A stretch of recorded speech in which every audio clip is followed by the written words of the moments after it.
muchísimo los niveles de enfermedades mentales serias, tanto como la esquizofrenia, la depresión mayor, el TDAH, trastornos del espectro autista.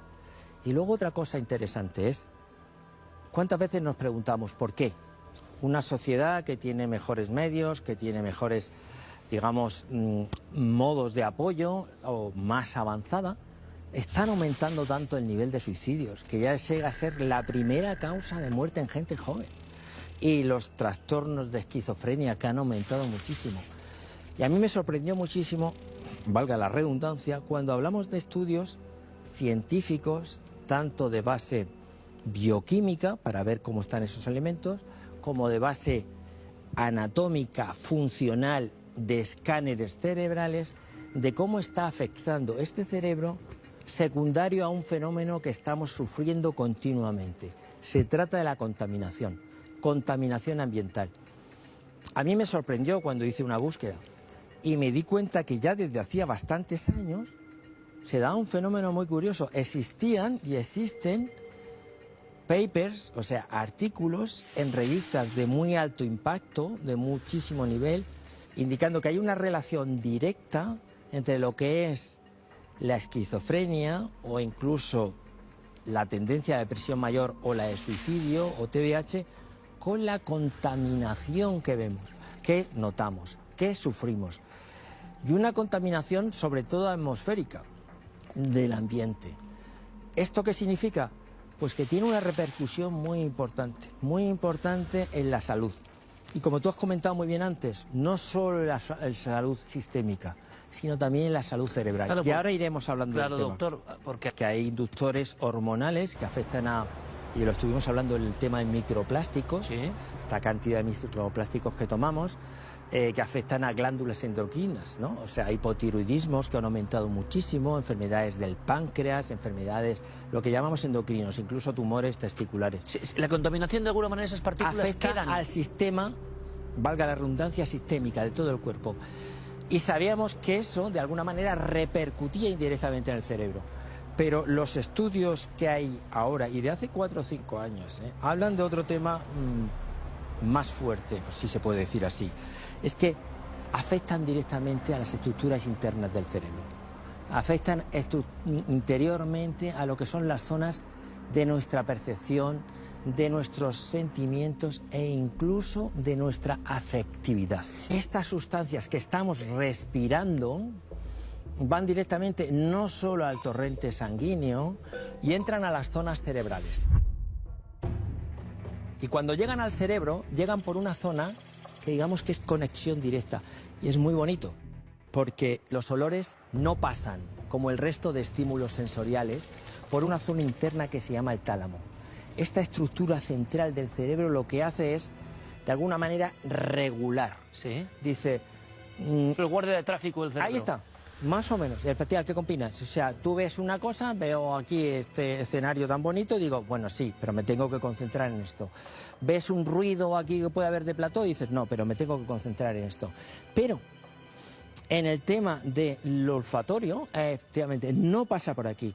Pasa precisamente por la zona más interna. Hay un pasadizo que es mucho más directo. Mucho más directo. Una manera, nuestro subconsciente, y sin de una manera real, nuestro subconsciente está haciendo su circuito y muchas veces cuadra. Dice, ya entiendo, porque este fue un maestro que se portó conmigo y utilizaba este perfume, o esta tía que tuve y no me trataba bien, o al revés, me lo pasé también en este sitio y relaciones con el Hay olor. unos códigos que se han... La primera vía, que has dicho muy bien, es a través del torrente sanguíneo.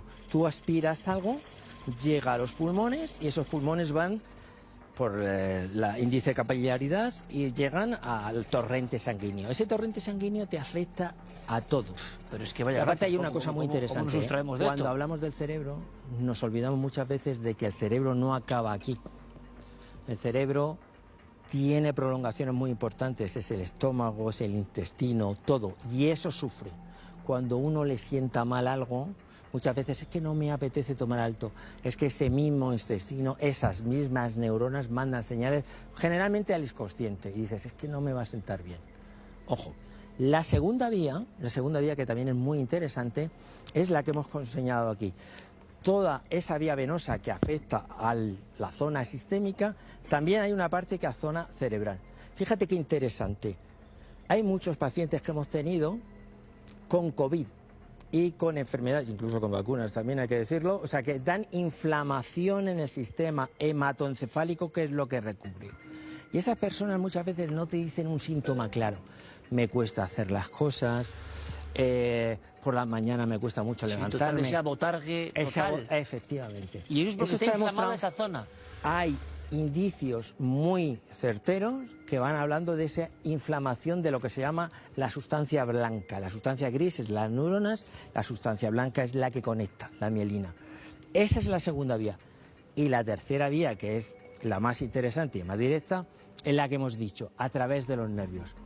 Por eso, ojo con la contaminación, porque está produciendo niveles muy amplios de depresión que conducen al suicidio y de esquizofrenia. Y si quieres hablamos un poquito Pero de claro, este de tema. A ver, vamos a ver, sí, es muy importante. O A ver, alguien muy que importante, está- nadie que va aquí a Madrid, que por cierto Esto está es. lleno de pitos, y esos otros de los agravios más fuertes que hay contra el cerebro, los cláxones, las pitadas, todo eso. Algún día nuestros políticos tendrán que tomar alguna medida, o si no la toman cuanto antes, porque está muy asociado a la ansiedad, que también es una enfermedad muy importante. Pero la esquizofrenia preocupa mucho porque también está asociado a niveles muy tempranos. Cuando se reorganiza todo este sistema cerebral, a los pocos años, e incluso en la infancia, e incluso en las madres, obviamente cuando son niños, son fetos, hacen que ese neurodesarrollo salga defectuoso, por así decirlo. Entonces, a ti te predispone, igual como el tema genético, a la esquizofrenia. Y cómo te predispone a la depresión, cómo te dispone al TDAH o el trastorno Tú autista. decías, doctor, depresión, no sé si severa o cómo. O sea, Depresión mayor. depresión mayor. Y eso se conecta muchas veces con actitudes, tienes ahí una gráfica tremenda, claro, que pueden acabar con el individuo también. Te voy a decir, mira ese circuito de la depresión mayor. Sí. A ver si lo veis bien. No puedo explicarlo todo, porque Sí, vale. pero voy a explicarlo cómo lo ve un neuroradiólogo o un radiólogo o un psicólogo especialista en circuitos neuronales que lo consiguió. Se consigue fundamentalmente a través de muchas pruebas, pero la resonancia magnética es fundamental. La resonancia es que tú ves esta zona azul que vemos aquí es el lóbulo frontal. Este lóbulo frontal es el que nos está diciendo cómo es la situación y si yo puedo manejarla o no. El hecho de que haya una zona azul significa que es menos actividad. ¿Y qué significa menos actividad? Que tú mucho le puedes decir muchísimas veces a un enfermo depresivo que la vida es fabulosa, es maravillosa, que él no tiene el control. ¿Quién tiene el control? Pues zonas centrales que se asocian más a la ansiedad y a la depresión, obviamente. Aquí tenemos la amígdala, la zona de la ínsula, que es el circuito interior. Por eso, muchas veces, cuando vemos los estudios de resonancia magnética en gente con depresión, se alumbran las zonas interiores. Es como si estuvieras metido dentro de tu ser con un circuito continuo negativo.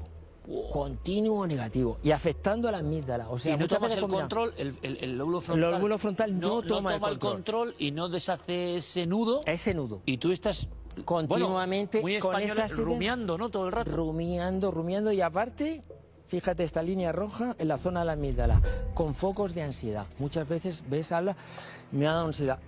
¿Y qué significa eso? Que estás recibiendo muchísima información y la estás superpotenciando. Mientras tanto, tu lóbulo frontal no adquiere el control. Brutal. Oye, doctor. ¿Y cómo lo hace esto Sí, sí. en eso? Pues efectivamente, a través de esas vías internas va desestructurando lo que son los mismos circuitos. Ha aumentado muchísimo y yo he estado investigando qué partículas son. Generalmente se asocian a 2,5 micras, o sea, las muy pequeñas, y no hay indicios claros de decir esto y esto y esto. Por eso, tanto los políticos como los gobernantes tienen que medir y ver cuáles son las sustancias concretas, porque se habla un poquito en general. Se sabe que los contaminantes atmosféricos. Te voy a contar una anécdota muy interesante. Y es que cuando hicieron en Estados Unidos los estudios de qué personas se afectaban más, creo que eran esquizofrenia, con la contaminación, dijeron que efectivamente las zonas más urbanas eran las que peor. Pero había unas zonas que eran rurales. Que también pasaba. Pasaba.